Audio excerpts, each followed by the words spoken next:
There's a gin parlour in Birmingham now. I went into the gin parlour, I ordered a gin and tonic. I thought that was appropriate. Very quirky guy behind the bar, tattoos, piercings, beard. He was like, we have 200 different types of gin. Is there a type of gin that you've had before? I was like, yeah, I think it was Asda Price. I think it was... Didn't have it, so not that exclusive. Had a vodka Diet Coke in the end. And I got chatting to this guy who was very thin and very pallid. He looked like someone had dressed up a mini milk. He didn't look right. And he was chatting at me, mile a minute, for about half an hour. And then after about half an hour, he went, oh, I've lost my Coke.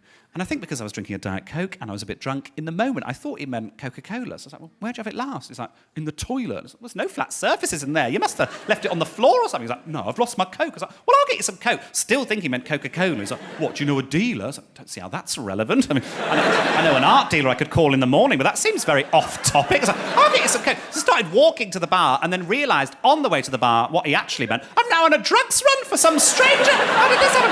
And I don't take drugs. I've no idea how you procure drugs. I know you can order them online now, which I find absolutely hysterical as an idea, that they can go, sorry you were out. We left 50 kilograms of smack with your neighbour. Did my cocaine arrive? No, but Saj is really mowing that fucking lawn. No idea how it works, do I? So I needed a wee, so I thought, I'll go and have a wee, I'll work out what to do. So I went into a cubicle, because I get stage fright, I can't urinate next to other men, and thank you for laughing, it helps. And went for a wee at my knob, and I popped the lid down on the toilet, and behind the lid was this little packet of powder. And I can see how he would have missed it just slipped down the back, but it created this moral quandary, really, because I don't have a problem with people taking drugs. Do whatever you like with your life. But I know cocaine, particularly, the way it's produced, the way it's brought into the country, there's a lot of blood on it. Pretty much every gram somebody dies for it. It's a really horrendous industry that you're funding if you take it or buy it, and it makes me very uncomfortable and sad, really. But also, it's not my property, it's not up to me, it's not my decision, so I didn't know what to do. Anyway, I made £50. So based on that, and also just because I'm turning 30 this year, I've moved out. I've moved into an up-and-coming area of Birmingham. Whether it'll up or come or not, I don't know. It's called King's Heath, the area that I'm in. Oh, can I have a lift? I thought I was buying a nice place, really, but it's a bit of a dump. And there's damp in there and all sorts of problems. And my dad, who's just retired, he's taken over as project manager of the project. Official reason for this is that I'm too busy to coordinate all of the works myself, couldn't possibly do it all myself. The real reason is I can't speak to tradesmen. I tried to speak to the electrician over WhatsApp. He doesn't like an emoji. Oh! 4 aubergines, he got very confused. Amazing. He seems to know. He was a teacher before he retired. He knows loads of stuff about houses. He goes up to floorboards and he'll go, yeah.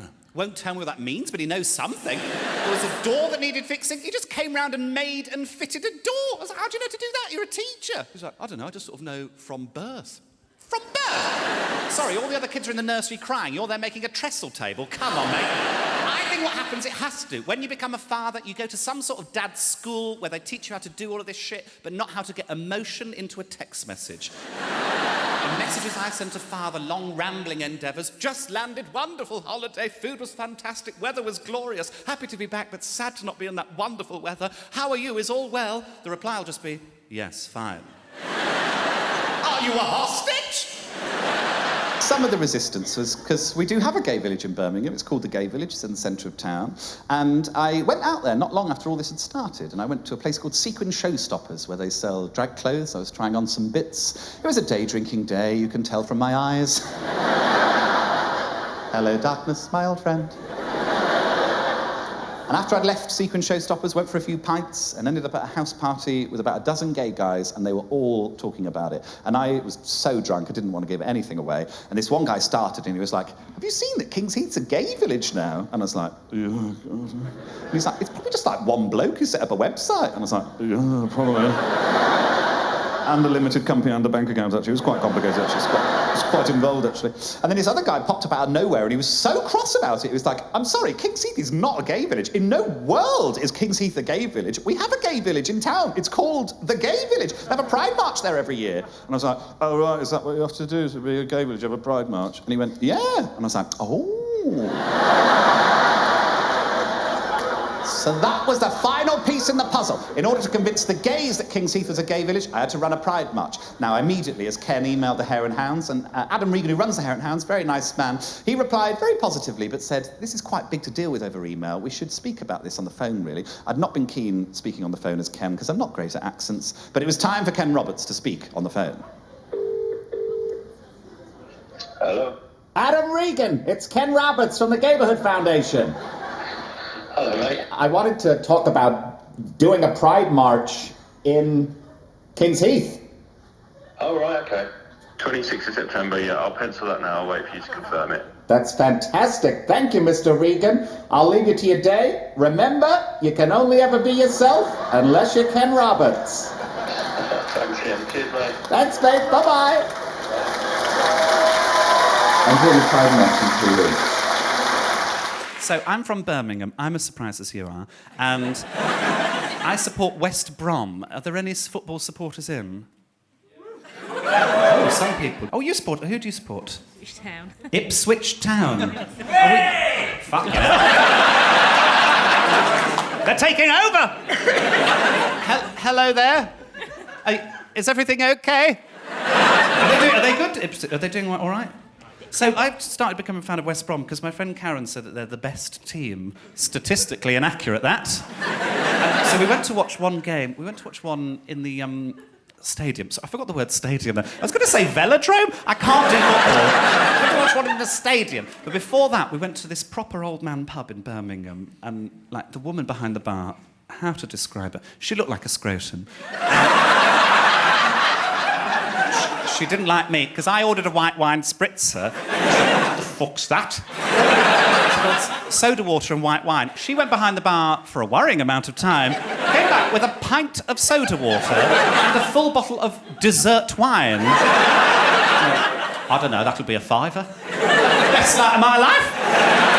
Bloody love the football. Oh, I got caught out at one point because I shouted, "Come on the lads." Apparently that's not acceptable as a phrase.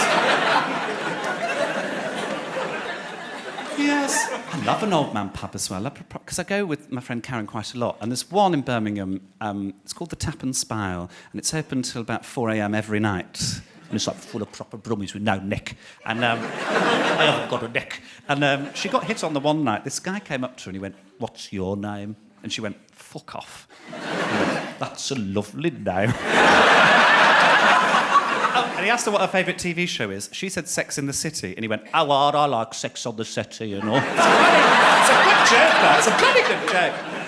There was an archway in the living room, and it had a fireplace in it years ago, and I didn't know what to do with it. And he went, "Oh, you like posh things? Oh, you like posh things? Why don't you get a log burner?" So I got a log burner on his advice, since discovered from a quite sanctimonious friend of mine, shouldn't have got a log burner. They came round, they were like, "Actually, you shouldn't have got a log burner, actually. It's very bad for the environment to burn logs. I'll send you a book about it." And to be fair, the book burnt beautifully. That was lovely.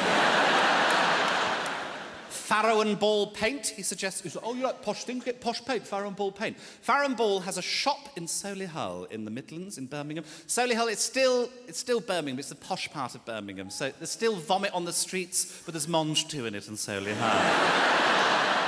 The colour names in Farrow and Ball: Elephant's Breath. Grey. That's an abstract name they've given to grey. I think you should be able to go into Farrow and Ball with your own colour names, abstract names, and they just have to create the colour they think you're on about. You go and say, "Yes, I was thinking of painting the living room disappointed wife." Just see what they come up with. I was thinking in the bedroom, David Dickon, your son. Just whatever they think that is. Well, the guy in the Farrow and Ball shop, so posh, he was like, "Blah, blah, blah," you know, it's like that. First thing I wanted to do, get in the press, get some column inches. First port of call, got to be the Birmingham Mail. They've been great friends to me over the years. They call themselves Birmingham Live online, and they write about me lots. They wrote about the mayor opening the kitchen extension. They also just basically write anything. Joe Lycett still writes for Santa every year. Joe Lycett spots hilarious problem with Waitrose £1.80 tomatoes. This is why Joe Lycett was in Tamworth. Who gives a shit? But they write. And I thought, if I can get the Birmingham Mail, it'll get people talking. So Ken did a big long press release, big email explaining that King's Heath was now an official gayborhood, used his sign-off, "You can only ever be yourself unless you're Ken Roberts." And lo and behold, a few weeks later, they ran an article. King's Heath, named alongside San Francisco and Ibiza as LGBTQ-friendly gayborhood. We've got now, as well, we've got a 24-hour Starbucks in Birmingham. Nobody asked for one. We've got one. The staff at 4 a.m. genetically closer to a moth. I went in at 4 a.m. It's only the once. I came back late from a show. I thought, I'll treat myself. I'll have a hot chocolate. Guy behind the counter obviously couldn't cope with daylight or anything. He was like, can I take a name? And I said, yeah, it's Joe. Can I ask why? He went, just in case the order gets confused. Looked around an empty Starbucks. I shuffled along to the service counter. Took him ages to make it. And then he went, hot chocolate for John. So to make a point, I just waited. Well... John will be here in a minute, won't he? Oh, he loves a hot chocolate, our John.